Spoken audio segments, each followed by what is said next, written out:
For the first time in over 80 years, New York City is in the process of substantially expanding its subway system.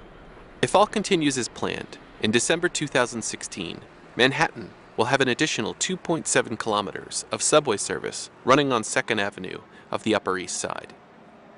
This is the first real project we've done in New York since the 1930s that really expands the coverage of the system pretty dramatically. My own wife still doesn't believe the 2nd Avenue subway will ever be running, but it is going to happen. But getting there in a 21st century New York will require an incredible orchestration of construction, investment, and substantially better luck. You know, it's been a project that's been on the boards for decades. It was first proposed back in the 1920s. Really the whole history of the 2nd Avenue subway is they start to plan it and then you have a major crisis, whether it's a financial crisis or if it's a war that happens. During the second iteration of the 2nd Avenue subway line, the city got as far as introducing 10 prototype cars in 1949. But because of the Korean War, the project was once again put on the shelves. And we actually started to build it, in the 1970s. And on 2nd Avenue, a new and much-needed subway line that will run from the Bronx to the tip end of Manhattan is significantly underway. And then the bankruptcy that we went through, the city and what have you, stopped the project completely in its tracks for, almost 30 years. But following the social and economic changes that started after the 70s, the project slowly regained momentum, until finally getting resurrected in the mid-90s. And the first portion of the project, known as Phase 1, was given the final go-ahead in 2006. It's estimated that the completion of the first phase of the 2nd Avenue project will serve over 200,000 riders. But it's unclear if Phase 2, 3, and 4 will be able to find the funding to reach completion. While Phase 2 will be able to incorporate the work that was started in the 70s, if the history of this project is any indication, the longer you wait, the more expensive the project will be. There have been other subway connections that have been built, but there is nothing that costs as much as this because you can't just barrel down a community. You can't open the street. The old days, it was cut and cover. You built a shaft, sidewalks were an island on one side and the other side, and you had just a gaping hole. And then you covered it up and you let the workers work below that. You can't do that anymore. Making matters more complicated, this project moves underneath the city's most densely populated areas. According to the city's transit authority, there are 217 tracks in the United States where 100,000 or more people live within 1 square mile. 211 of those tracks are in Manhattan. So every aspect of this project is made exponentially more difficult and substantially more expensive. Upon completion, it is estimated that the first phase will have cost nearly $4.5 billion, not only exceeding initial estimates, but raising questions about funding for the 3 additional phases. We're lucky we have the first phase. Breaking into phases was just a simple way of spreading the money out and making it more palatable to those who, one, have to provide taxes for the matching funds locally and for the federal government.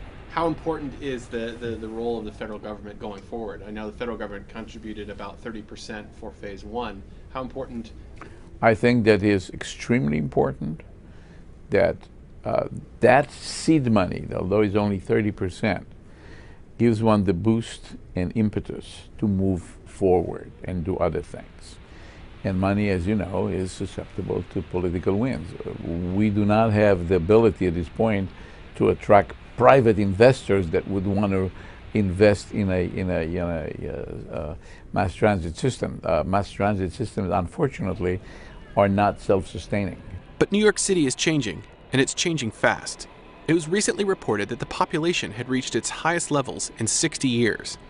And a recent report from the mayor's office estimates that the population will continue to grow by 1 million people in the next 17 years. If you don't improve the subways, they won't come. You won't get the 1 million people.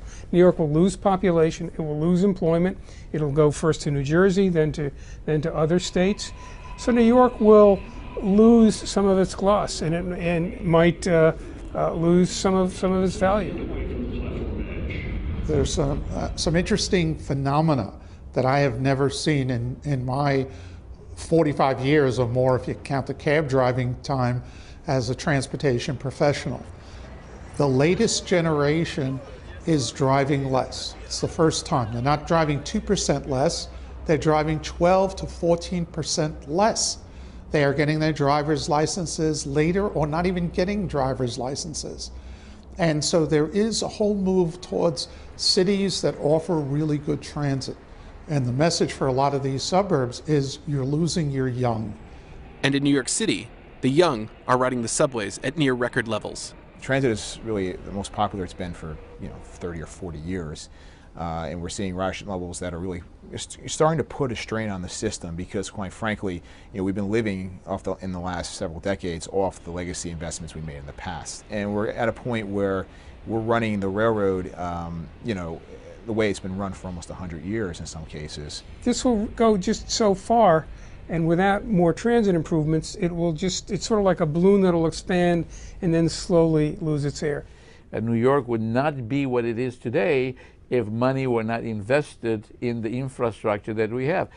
Have you been here when we had a transit strike? Nothing moves. Well, that's when you basically figure out that without transit, we'll be lost. The Second Avenue subway project, in its basic form, is a story about infrastructure, but it also manages to flirt with some of the fundamental challenges of the United States. While there is a consensus that the country will need to make serious investments in order to move forward, there's either an inability or an unwillingness amongst politicians and the populace to accept the reality of what that improvement will require. And so this time, it might not be a war or an economic collapse that ultimately halts the progress of the Second Avenue subway, but a political climate that doesn't appear to be changing anytime soon.